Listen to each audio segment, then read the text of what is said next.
আসসালামু আলাইকুম।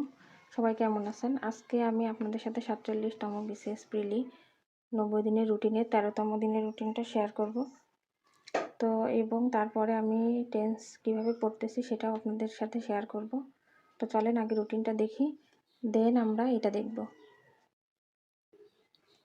আজকে থাকবে হচ্ছে বাংলা পত্রিকা। গতদিন প্রথম অংশ পড়ছি, আজকে তার শেষ অংশ পড়ব। এবং তারপরে থাকবে হচ্ছে ম্যাথ শতকরা পার্ট 3।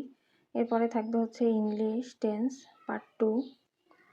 এবং এরপরে থাকবে হচ্ছে বিজ্ঞান, জীববিজ্ঞানের শাখাসমূহ। এটা জীববিজ্ঞান আজকে থেকে শুরু হবে। এরপরে থাকবে হচ্ছে বিজ্ঞান নবম দশম শ্রেণীর ৮ম অধ্যায় বিজ্ঞানের আজকে পড়তে হবে। এবং এরপরে কিছু মুখস্থ পাঠের ভিতরে থাকছে হচ্ছে বাগধারা 20টা, সমার্থক শব্দ 1টা এবং স্পেলিং 5টা, সিনোনিম ও অ্যান্টোনিম 5টা, ওয়ান ওয়ার্ড সাবস্টিটিউশন 5টা। এখানে টেন্স অনেকে একদিনেই শেষ করে ফেলে। তো এখানে আমি মনে করি যে টেন্স একদিনে না শেষ করে 2-3 দিন মিলাই যদি আমরা পড়ি, যে কনসেপ্টগুলো ক্লিয়ার করা। যেমন এখানে আছে হচ্ছে WH কোশ্চেন 2টা থাকলে সেটা কোনটা আগে হয় এবং কোনটা পরে হয়, এই ধরনের কিছু কিছু ভুল আমাদের করে থাকি আমরা। তো এখানে যদি এই বিষয়টা কনসেপ্টটা আমরা যদি ক্লিয়ার করি তাহলে আমাদের নেক্সটে ভুলগুলো হবে না।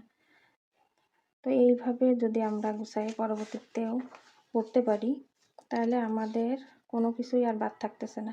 যখন আমরা এইভাবে পড়ার পরে কোশ্চেনগুলো সলভ করব তখন খুব সহজেই কোশ্চেনগুলা আমাদের ভুল হওয়া কমে যাবে, অনেক অংশই কমে যাবে।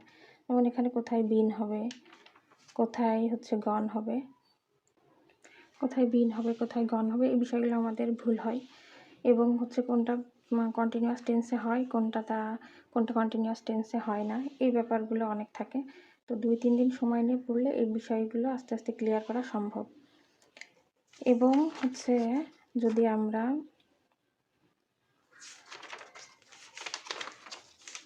এইভাবে অনুবাদের সাথে যদি বিষয়টা আরও ক্লিয়ার করি তাহলে আমাদের রিটেনের ক্ষেত্রে অনেক কাজে লাগবে। যেমন হচ্ছে অনুবাদ করতে Bangla to English, English to Bangla, তো এই বিষয়টাও এর সাথে সাথেও ক্লিয়ার হয়ে যাবে। এর জন্য আপনারা যদি পারেন এইভাবে অনুবাদ সহ পড়ার, তাহলে আরও বিষয়টা আরও বেশি ইফেক্টিভ হয়, মনে থাকে ভালো। তো আজকে এই পর্যন্তই। যদি আপনাদের ভালো লাগে তো দেখবেন, এইভাবে পড়তে পারলে ভালো হয়, আর না হলে আপনাদের যেভাবে ভালো লাগে সেভাবে পড়বেন। তো আজকে ধন্যবাদ, এই পর্যন্তই।